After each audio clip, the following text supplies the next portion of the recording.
Between meditation and manifestation. See, well, I think most of the time, and I'm just speculating on this manifestation. You're manifesting something now. A person might have a city, we call it yoga city, where they can move their hand around and manifest some things, right? Yes, sir. Between meditation and what? Manifestation. Yeah, now I told you about we're manifesting something here. But meditation is when you become quiet inside and start experiencing your higher intelligence. And you want access to your higher intelligence. So the four kinds of meditation that you can do is, and you mainly when you meditate, you keeping thoughts out of your consciousness. That's primary. That's what it's about. You might hear some teachers say, you let thoughts come into your consciousness and watch them go across your consciousness and they'll go out. I don't recommend that at all, because those thoughts don't come in alone. The thought will come in and have so many other relatives with it, right? You might have cousins and friends and all that. So if you let one of them in there, of course, before long, your whole consciousness is full of thoughts again, and they're making noise and keeping you all upset. So we recommend that you keep thoughts out from the very beginning. As soon as a thought peaks in your consciousness, you use your breathing techniques or your mantra. Ma means mind, tra means to deliver. So general mantra is a name of Supreme Being, but we know that our Supreme Being pervades and transcends all names. It's beyond all names. But you can use any name, and probably an atheist doesn't want to use the name of Supreme Being because they don't want to relate to that. So we say, well, watch your breathing. Watch your chest rise and fall. The rising and falling. You can say breathing, knowing, rising, falling. So anytime a thought tries to come in, you say breathing, knowing, rising, falling. So what you're doing is keeping those thoughts out. Whatever technique you use. But we would recommend taking a name of Supreme Being, because those names have been uttered so long in so many different languages all over the indigenous world. So you take a name of, those names are holy. They're already in the universe, see? So you take a name of Supreme Being, so whatever name you use. That was a friend of mine, he passed on now, but he used to call out the name of Jehovah. And just before he passed on, man, this brother, we were standing outside talking, and he was saying he saw love all in the trees, man, all in the grass, everywhere. So his mantra was Jehovah, right? See, Krishna is a mantra. Allah can be used as a mantra. See, a holy name though, man, you can use your own name as a mantra. But we say what you want to do is keep those thoughts out. Okay? Is that right? Answer your question all right there, Haru? Yes, sir. Yes, sir. On that. See, the goal of this whole endeavor, this whole thing, this we call this Sangha here, right association, when you have people that's trying to get the same direction. But the goal is to bring forth your divine nature.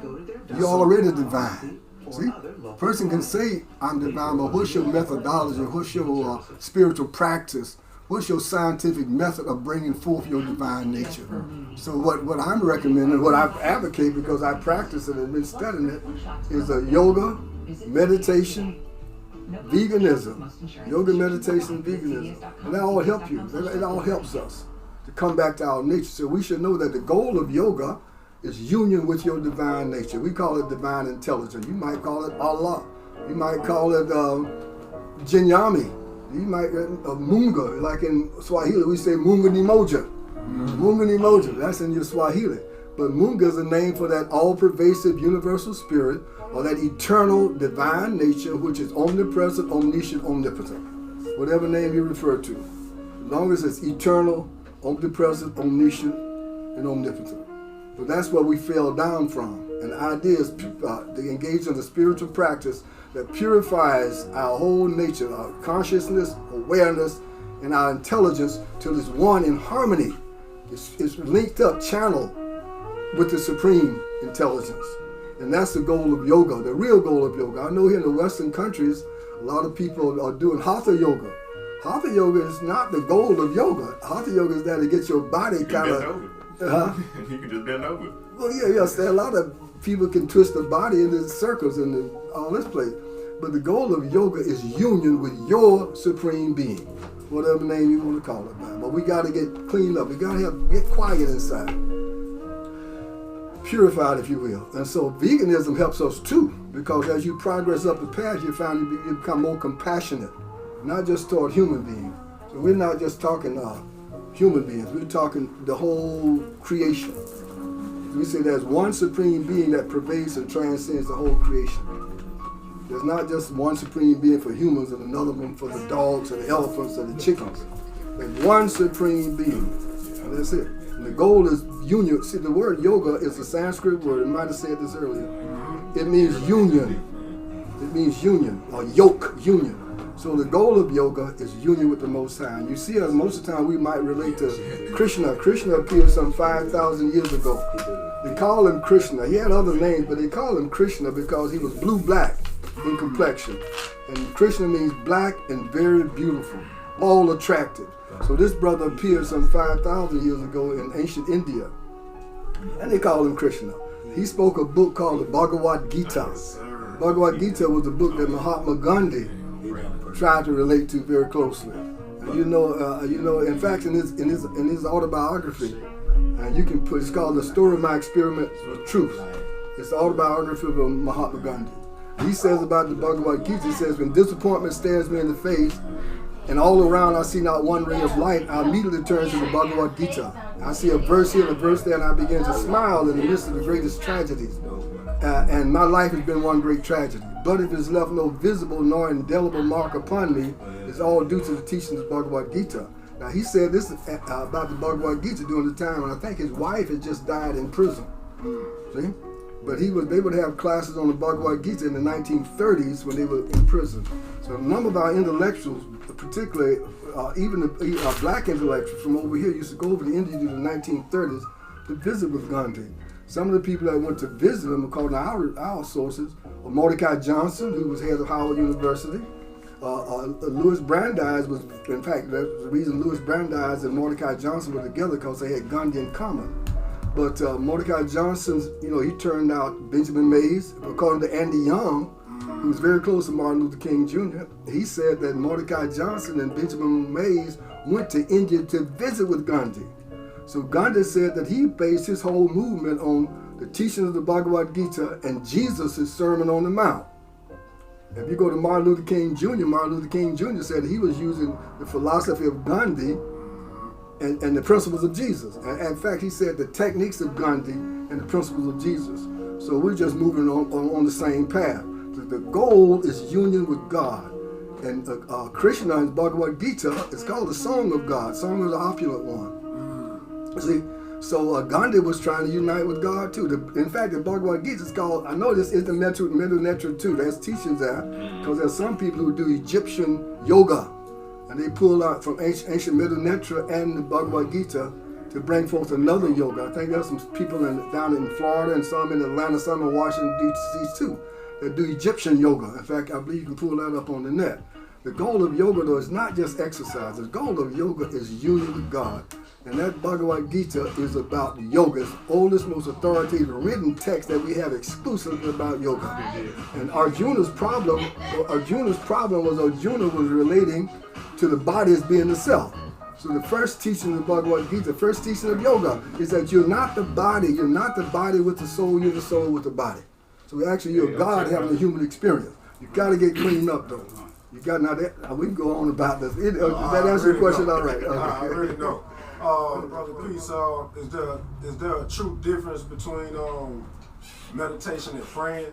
Or can you pray and meditate? Well, you probably already know this too. Well. See, what we say simply that meditation, prayer is talking to God. Meditation is listening. We make it simple. I mean, that's a simple understanding. Yes, but you want to be quiet, be still, and listen. See? And then you can really know where God is and who God is. And I'm using that German word God, all right? Because we could say Supreme Being, we could say Allah, right? But we don't want to be divided about our different names of it. As long as we say if it's omnipresent, omniscient, omnipotent, and it's eternal, whatever name you want to call that by, you got it, all right? But you can't make an image of that, because it's most subtle, as we saw before, it's metaphysical. It's most subtle than all the most subatomic particles out here, quarks and all. So how can you make an image of that? So we don't worship God as an image. We worship God in spirit and in truth. Yes, sir. Yes, sir. Let me ask you another question, brother Pete. And you can chime in too, but through every school of thought, is meditation found in most schools of thought, like Christians and... Yes, sir. Yes, sir. It's in most of them, and you find that most of them are meditating. If you ask them, where's Muhammad? In the cave. In the cave. What is he doing in there? Where's Jesus? What was he doing in the Garden of Gethsemane? You know, he was praying and meditating, right? So prayer and meditation is essential in the yoga path. And all the great teachers that we know about did some prayer and meditation there.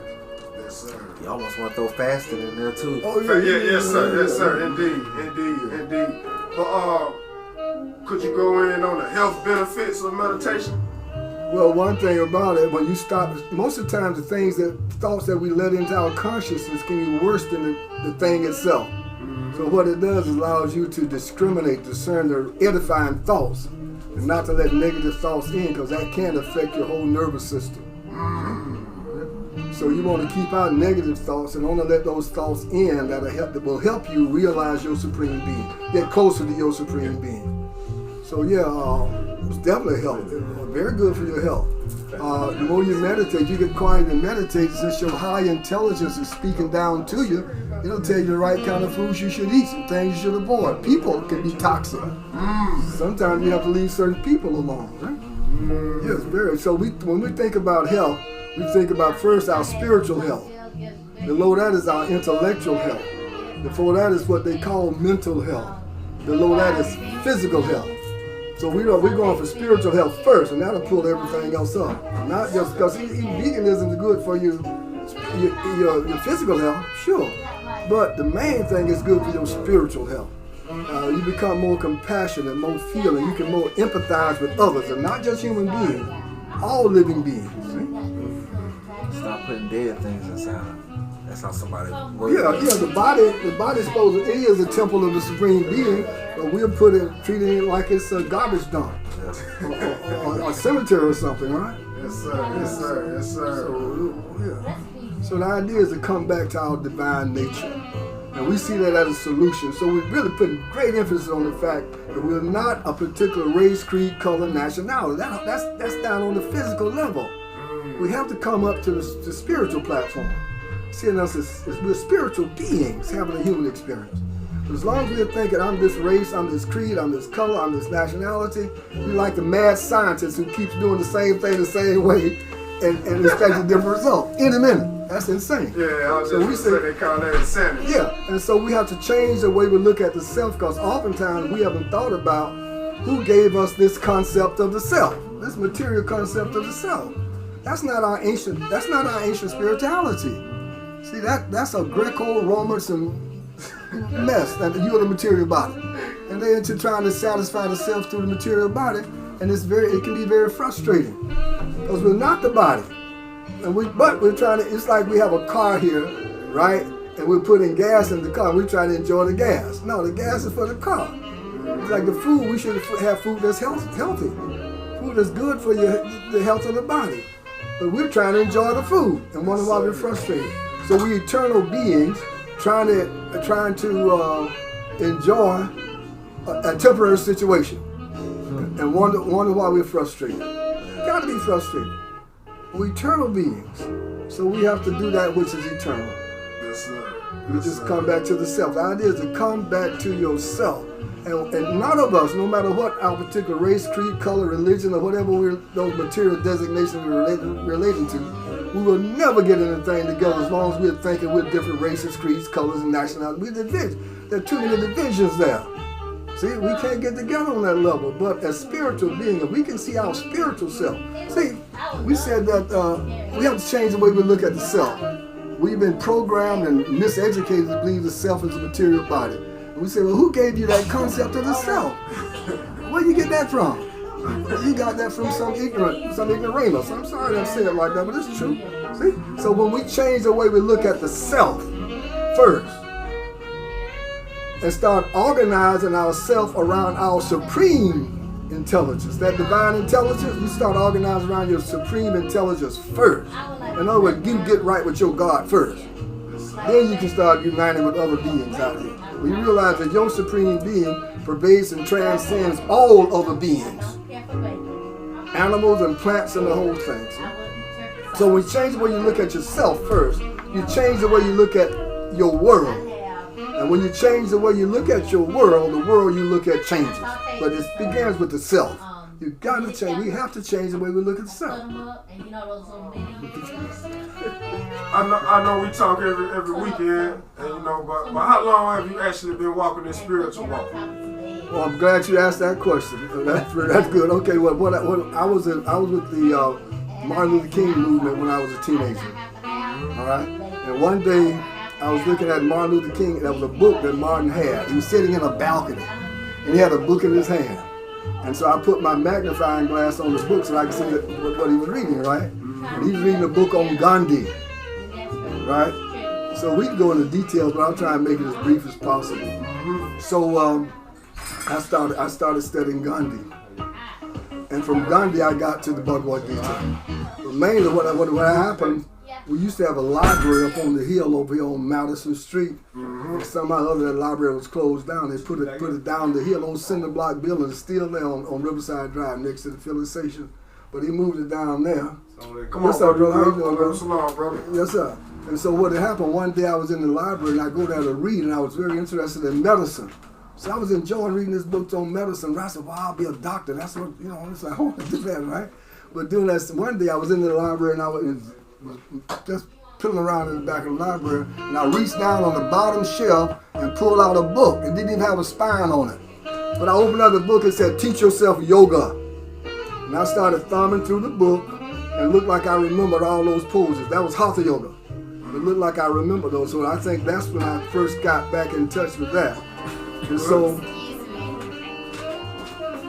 so I went to a festival out in Louisiana, down in Mississippi, where the Mississippi River enters into the Gulf of Mexico. The festival was called the Celebration of Life. So when I got down there, I found some people doing the pop festival thing, right? But there was also a group of yogis from America, and they were teaching, studying with Yogi Bhajan Singh. You'll see his teas and stuff in the supermarket. In fact, we have some back there now. But they were just starting out. And so, since I was in that, touching into this yoga thing too, we just hung out for a week together. And when they left, they asked me would I come out to California and study with them, right? And so, that was in July, I believe. So around in October, I went out to California. And I started studying yoga there with Yogi Bhajan Singh. That was mainly Hatha Yoga, but the discipline was Sikhism. Sikhism is a combination of sentences of Islam and Hinduism. So that was in I think I left in October 1971. All right? And went out to California and started studying that. But while I was out there, I cut in some old books on Gandhi. One particular book that Gandhi did was called All Men Are Brothers. And it affected my consciousness somewhat like when I read the autobiography of Malcolm X. And I think a lot of us had that experience with the autobiography of Malcolm X, right? Just kind of opened up your consciousness. Yeah. But when I read that book, it opened up my consciousness even more. And I found out that this yoga thing, and Gandhi was talking about this Bhagavad Gita. So I said, I need to get a teaching Bhagavad Gita. So I started getting into that about 1970, 71, 72. And then some people came through from Africa. We were working out in Africa, and they asked, hey, you just the man we're looking for. So I went out to Africa and I taught yoga, vegetarianism, and meditation. It was mainly mantra yet meditation. So I guess with this whole thing, been studying in Southern California, in Northern California, but mainly Southern California, and Africa and different parts of Asia, and then in Hawaii too. I guess it's been close to about 50 years. I'll say 48 years. So I've been practicing vegetarianism about a little over 25 years. But I've been practicing vegetarianism about 25 years, and I woke up to veganism here in Macon, Georgia about 20-something years ago. See? But it's fine. It all complement each other. And so, but we stay open. Because that was a time when we didn't know what we know now. So we don't want to close up the door and say, well, I know everything. I don't want to hear anything else. See? Because we say real education is about bringing the best from within you. And we say that within is your intelligence. So the best in your intelligence is what we call divine intelligence, or one of the other names you might use for supreme being. Does that answer your question all right? Yes, sir. Yes, sir. So if I know what I know now, I wouldn't have been out here so long. I could have been in already, right? But you had to go and study. But if I can pass it around, and those who can digest can cut right across, cut right to the chase, and save about maybe 35 or 40 years. See? So that's the plan, though. Yeah, this table right now are much more advanced than I was at that particular age, chronological age. See? Because they've been able to cut right across and get right to it. It took me a long time to find teachers and read the books and all this stuff. So now what I'm basically doing now is mantra yoga, jnana yoga, hatha yoga, not hatha yoga, I'm sorry, jnana yoga, gama yoga, karma yoga, and bhakti yoga. I'm doing the 4 of them. Bhakti yoga, karma yoga, mantra yoga, and jnana yoga. So those are 4 I'm talking about now. And that's all I really want to talk about is yoga, meditation, and veganism. So those are things that I study, I still study, still studying it, still practicing it. So we like to speak from knowledge, observation, and experience. It's not enough to just say what we read in a book. See, it's good to read. You should have a book. But there's some teachers that never read a book at all. They say that and they brag about it. I've never read a book. I never read any book. Some people don't have to because all that knowledge, understand, is all within you. Understand, understand, understand, understand. Hey, darling, how you doing today? Sister Love, how you doing? I'm doing all right. That's great. That's great. Yeah. So anything else on that, brother? No, sir. Website. What's your website address? Oh, that's everlastingomnipresentpeace.com. And it's a work in progress. Because as I get more revelations, probably something that I was talking about last week, it's improved upon this week. It's everlastingomnipresentpeace.com. So I'm working on it just about every day. But I do want to have little books. Eventually I can have little books about that a person can put in his t-shirt pocket. Like But it's about who you are, who we are, and how to get back up to our divine consciousness. But I'm speaking from where I am today. Yes, I'm going to be at a higher place tomorrow. So if I find a big revelation, I go back and clean that up, bring it up to par. So it's a work in progress. But we do have lots of jazz on that because I must admit that's music I find very attractive and have done for many years. But then the pictures on there, other teachers on there. Because, you know, I come out of the academic world too. And I know you should be able to cite some sources. Yes, sir. Give me some more other teachers that are standing with you. Who do you stand with? Do you stand with what kind of authority? It's like when you come in Homeland Village, you see a lot of authorities around the walls in here. So if a person is talking, they should be able to back it up. Where did you learn this from? Who are your authorities? So on my website, there are a lot of different books in there. There are different books on there. So you can go and confirm it for yourself. Because we like you to get the knowledge, but we want you to know for yourself. So you can come from knowledge, observation, experience, and reflection. Then you know that you know what you know. If we read the books or we heard about it, but we don't have any experience of it, then we really can't speak with much authority. All right? Yes, sir. Does that answer your question all right? Yes, sir. Yes, sir. Thank you very much on that one.